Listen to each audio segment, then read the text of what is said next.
Coach Wall. You don't have to introduce yourself, but promise we won't talk about it long. Last year, the state championship game, have we put that behind us, or are we using it as motivation for this year?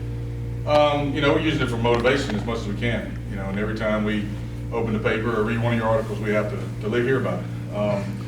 But when you lose 48-0, we have to, we got to own it. We bought that meal, we got to eat it. It's one of our old coaches used to say. In this, after 16, after we won it, it was kind of hard to use that as motivation, as we won it, and now the feeling you had walking off that field at Mercer after getting embarrassed the way we did is fuel for the fire for this year. What was it like for you as a head coach after that loss? It was tough. As young as we were all year long, some people may have said we overachieved, but I think we got better each week, and that's kind of what we strive for. But it was hard to see those seniors, go out on that note, but they did a great job getting us there. Anytime you can win 12 games in a year, it's a successful year. Aldridge, kind of same question to you. What was it like for you on the player side after that loss last year? We went in the halftime and we were traumatized. When we came out, didn't play as good as we could. We didn't try as hard as we could, but this year we need to have that flip. We got to flip that switch. We got to be able to come out, even if we're down by 3 touchdowns at halftime. We got to come out and be ready to play a new game. Coach, how's the summer going for you and your program? Good. I mean, it somehow keeps getting better and better. These kids work hard. We can't say enough about how hard they work. They hear me say it all the time. To anybody that comes over, if they want to stand out, then don't work hard. Because they'll be like a blinking icon out in the lake. We'll be able to see them pretty easy. Because if you work hard, you'll fit in. And that's kind of where we're at right now. How many returning starters you got total? We have 7 returning starters on defense and 6 on offense. You guys got a longer preseason period than you probably ever had? It's kind of back to where it used to be almost, Okay. to where our first game is August 30th. So it gives us 1 extra week to prepare, which is good. I mean, when you're facing who we're facing week 1, we need that time because, we have our hands full. How's the roster breakdown for you roughly? Number-wise? Like class-wise, number-wise. 7 seniors, 21 juniors,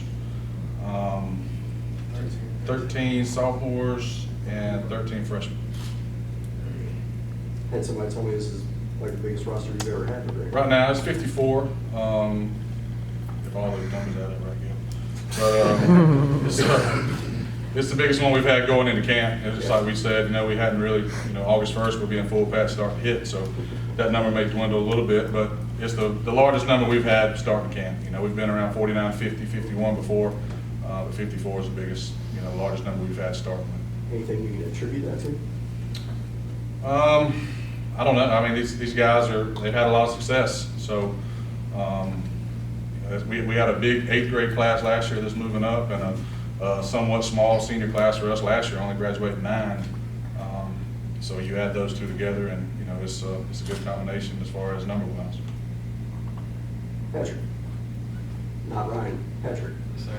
Going into your first year as a starting quarterback, how are you feeling heading into the season?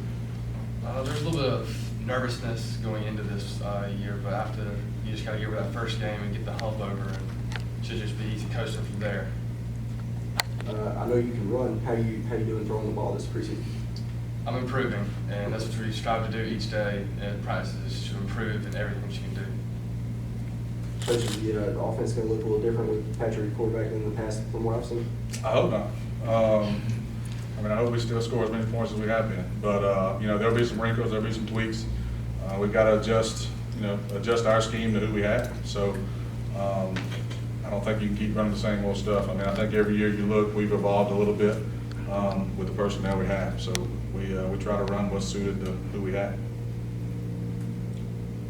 Think we might see a little bit more read option this year with Patrick and Molly back up? I don't know. I don't really know a whole lot about the option game, so I don't know if we'll run that at all. Ahmad obviously had a monster season last year. What's different about Ahmad as a junior from Ahmad as a sophomore? A lot stronger, faster, just off season, getting better in the weight room, speed and all that stuff. You got to go to a lot of invite camps and stuff like that during the off season. What's that experience been like for you? It's been great, just getting exposure to a lot more different coaches, colleges and stuff like that.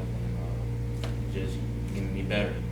Every camp I go to, I get better, get exposed to new players and how they play and stuff like that.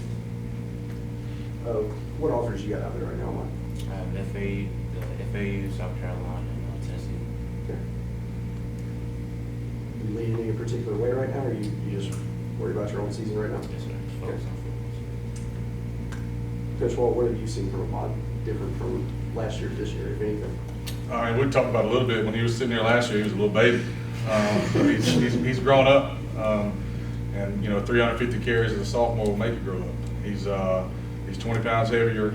He's a little bit quicker, a little bit faster.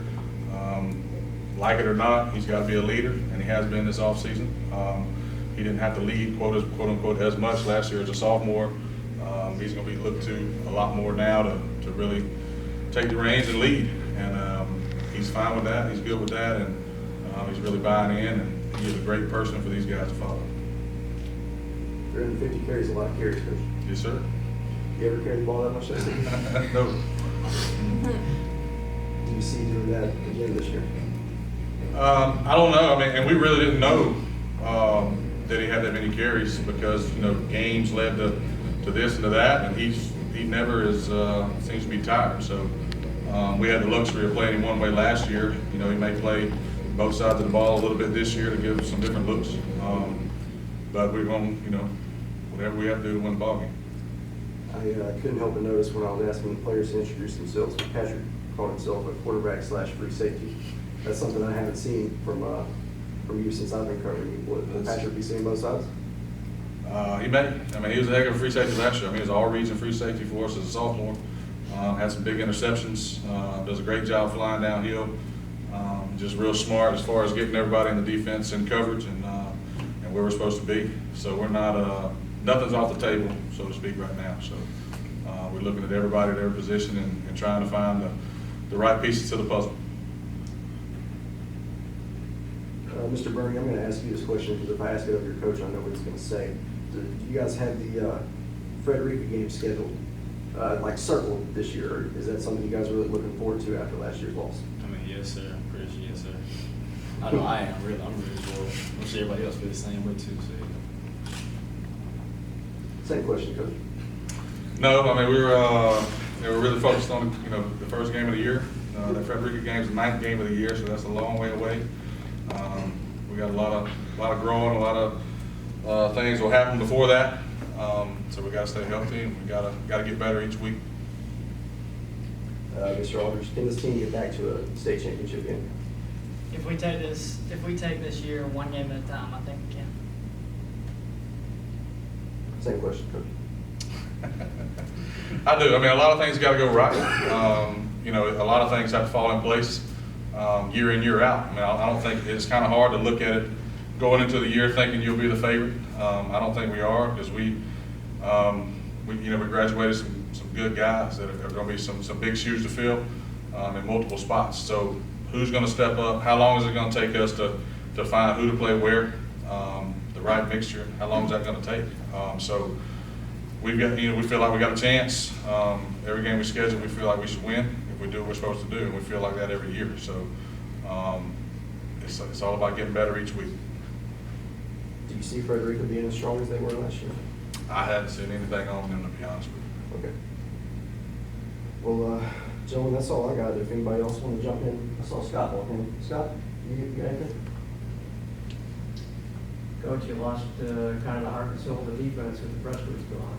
I know Mr. Aldridge is going to step in probably to head up the linebacking core. What else do you see plugging in those roles? I mean, when you talk about losing those two guys, you lost 2 linebackers, a tight end, a fullback, a long snapper, a personal protector. They played every special team we had. Could play any position on the field. when Jacob, who was our fullback, went down with a broken hand, and his brother was playing tight end in the semifinal game, we just swapped them in the middle of the game. One was 22 and one was 23. Jared had never ran a snap at fullback, so we swapped them when the fullback was getting the ball and getting the pass routes, and they did it instantaneously. That's hard to replace. So we're looking for multiple guys to fill those roles, and we're close.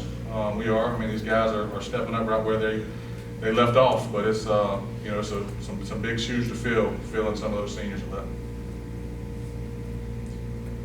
You, Scott?